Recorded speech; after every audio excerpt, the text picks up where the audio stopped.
ಚಿತ್ರಣಕ್ಕೆ ಬರೆದಿರುವಂತಹ ಸರ್ಪಗಳಲ್ಲಿ ಒಂದಾದ ಕೊಡಗಾನ ಕೋಳಿ ನುಗ್ಗಿದ್ದ ಎಂಬ ಜಾನಪದದ ಗೀತೆಯನ್ನು ಹಾಡುತ್ತಿದ್ದೇವೆ. ಇಲ್ಲಿ ಕೊಡಗಾನ ಎಂದರೆ ಕೋತಿ ಎಂದರ್ಥ. ಇದನ್ನು ನಾವು ಕಡಗ ಬುದ್ಧಿ ಎಂದು ಹೇಳುತ್ತೇವೆ. ಕೊಡಗಾನ ಕೋಳಿ ನುಗ್ಗಿದ್ದ ನೋಡವ್ವ ತಂಗಿ, ಕೊಡಗಾನ ಕೋಳಿ ನುಗ್ಗಿದ್ದ, ಕೊಡಗಾನ ಕೋಳಿ ನುಗ್ಗಿದ್ದ ನೋಡವ್ವ ತಂಗಿ, ಕೊಡಗಾನ ಕೋಳಿ ನುಗ್ಗಿದ್ದ.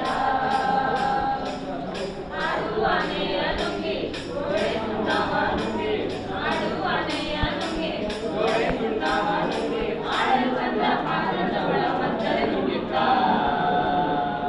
ತಂಗಿ, ಕೊಡಗಾನ ಕೋಳಿ ನುಗ್ಗಿದ್ದ, ಕೊಡಗಾನ ಕೋಳಿ ನುಗ್ಗಿದ್ದ ನೋಡವ್ವ ತಂಗಿ, ಕೊಡಗಾನ ಕೋಳಿ ನುಗ್ಗಿದ್ದ, ಕೊಡಗಾನ ಕೋಳಿ ನುಗ್ಗಿದ್ದ ನೋಡವ್ವ ತಂಗಿ, ಕೊಡಗಾನ ಕೋಳಿ ನುಗ್ಗಿದ್ದ. ಕೊಡಲುವನಗೆ ಅನುಂಗಿ ಕಲ್ಲು ಗೂಟವ ನುಂಗಿ, ಕೊಡಲುವನಗೆ ಅನುಂಗಿ ಕಲ್ಲು ಗೂಟವ ನುಂಗಿ, ನೆಲ್ಲಲು ಬಂದ ಮುದುಕಿಯನ್ನೇ ನೆಲ್ಲು ನುಗ್ಗಿದ್ದ ತಂಗಿ, ಕೊಡಗಾನ ಕೋಳಿ ನುಗ್ಗಿದ್ದ, ಕೊಡಗಾನ ಕೋಳಿ ನುಗ್ಗಿದ್ದ ನೋಡವ್ವ ತಂಗಿ, ಕೊಡಗಾನ ಕೋಳಿ ನುಗ್ಗಿದ್ದ, ಕೊಡಗಾನ ಕೋಳಿ ನುಗ್ಗಿದ್ದ ನೋಡವ್ವ ತಂಗಿ, ಕೊಡಗಾನ ಕೋಳಿ ನುಗ್ಗಿದ್ದ. ಮಗ್ಗ ಮಗ್ಗವ ನುಂಗಿ ಮಗ್ಗವ ಲಾಳಿ ನುಂಗಿ, ಮಗ್ಗ ಮಗ್ಗವ ನುಂಗಿ ಮಗ್ಗವ ಲಾಳಿ ನುಂಗಿ, ಮಕ್ಕಳು ಇರುವ ಅಣ್ಣನಲ್ಲೇ ಬಂದಿ ನುಗ್ಗಿದ್ದ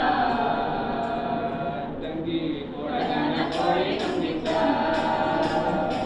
ಕೊಡಗಾನ ಕೋಳಿ ನುಗ್ಗಿದ್ದ ನೋಡವ್ವ ತಂಗಿ, ಕೊಡಗಾನ ಕೋಳಿ ನುಗ್ಗಿದ್ದ, ಕೊಡಗಾನ ಕೋಳಿ ನುಗ್ಗಿದ್ದ ನೋಡವ್ವ ತಂಗಿ, ಕೊಡಗಾನ ಕೋಳಿ ನುಗ್ಗಿದ್ದ. ಗುಡ್ಡ ಗವಿಯನ್ನು ನುಗ್ಗಿ, ಗವಿಯು